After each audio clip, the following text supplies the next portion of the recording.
Paradoxically, the very risk you fear, such as leaving the job or setting the boundary, is often the doorway to the life you're truly meant for. This is called the fear paradox, when leaning into what we fear most is actually how we obtain freedom. And by avoiding what we fear, we're actually encouraging and instigating it or collapsing timelines that resonate with the fear. The universe doesn't recognize the subject we fear, scarcity, loss, lack, poverty. But what it does recognize is the vibration of the feelings, thoughts, mindsets, and behaviors in accordance with the avoidance of these things.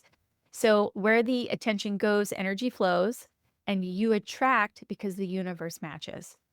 So, to share one of my personal stories that's so relevant, before stepping into my professional path as a transcendental coach, I worked on and off for years in an incredibly niche industry as a wine sommelier. This field, unregulated, highly competitive, and deeply hierarchical, operates without unions or oversight. So you are literally at the mercy of some of the most inflated egos performing for millionaires and billionaires who often exhibit extreme entitlement, narcissistic behavior, and a general absence of accountability. So for years, I went without setting boundaries. I was sexually assaulted. I was placed in compromising and dangerous situations by my superiors. I was lied to and duped out of agreed financial terms more than once. I was expected to lie, participate in unethical business practices, and my sense of safety and dignity was repeatedly violated. I had learned that the very industry that provided me with my income and my way of life was also the greatest threat to my safety.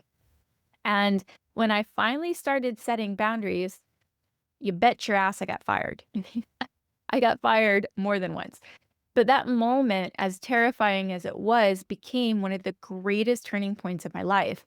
And in that industry, I had internalized and participated in numerous survival strategies, from becoming invisible, fading into the background, keeping my head down, to overperforming just to earn protection by aligning with male dominated power structures so that I could be seen as one of the guys. So none of this was authentic. All of this was fucking exhausting. And I was in a constant state of burnout. So eventually I chose myself.